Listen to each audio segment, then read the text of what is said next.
Hello and welcome to Digital Age Newscaster. Today we will be addressing the growing protests amongst the Russian military personnel. Troops are refusing to obey orders because they know that a reprimand is unlikely because Russia is not technically at war. When the members of an elite Russian army unit were informed in early April that they would be sent back to Ukraine, terror spread throughout the ranks.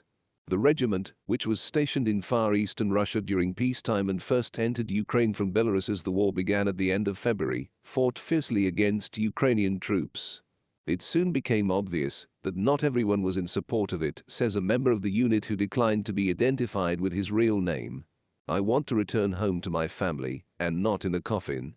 They were furious, Dmitry recalled of his commanders. But they calmed down because there was little they could do. He also added that he and 8 others informed their officers that they would not rejoin the invasion. After a few weeks, he was moved to Belgorod, Russia's second largest city and located close to the Ukraine border. "I've been in the military for 5 years now. My contract will be up in June. I'll finish my term and then leave," he added. "I have nothing to hide." Dmitry's refusal to fight illustrates some of the military challenges the Russian army has encountered as a result of the Kremlin's decision not to formally declare war on Ukraine, instead describing the invasion, which has now lasted 4 months, as a special military operation.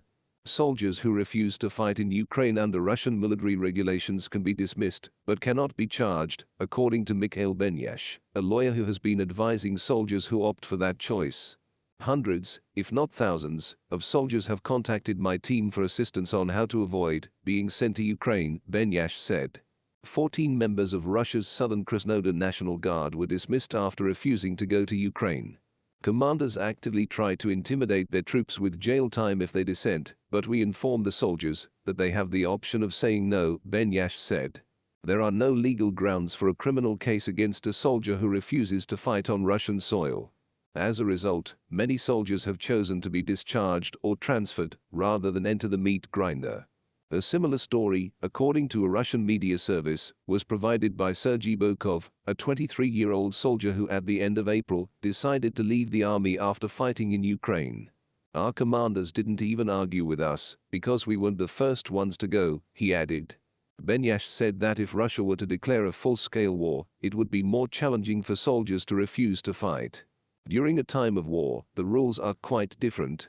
Then refusal would result in far more severe consequences. They might face several years in jail. While the precise number of soldiers who refuse to fight is unknown, such accounts suggest one of Russia's major challenges in Ukraine: a severe shortage of infantry troops. According to Western officials, Moscow initially deployed around 80% of its main ground combat forces, approximately 150,000 men, into the conflict in February.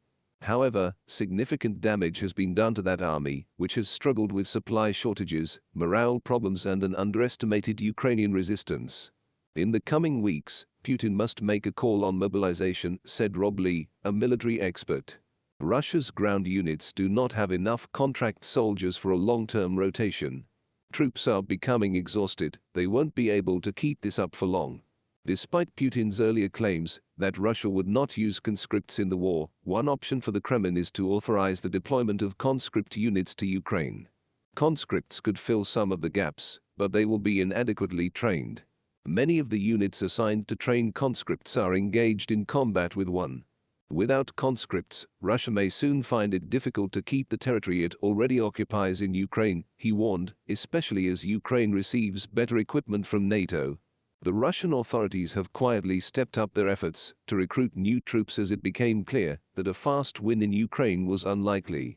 According to mainstream news, Russia's defense ministry used job websites to advertise openings that paid well and offered no combat experience a chance to join the military on short-term contracts. Some big government-run businesses have received letters asking them to enlist their employees for military service. In addition, Russia has employed mercenaries to assist conduct its military operations, notably the Wagner Group, which is linked to the Kremlin. Analysts, on the other hand, argue that voluntary enlistees and mercenary organizations will not result in an increase in the number of new soldiers when compared to a partial or full-scale mobilization. During his Victory Day address on May the 9th, Vladimir Putin did not make a formal declaration of war on Ukraine, as had been anticipated.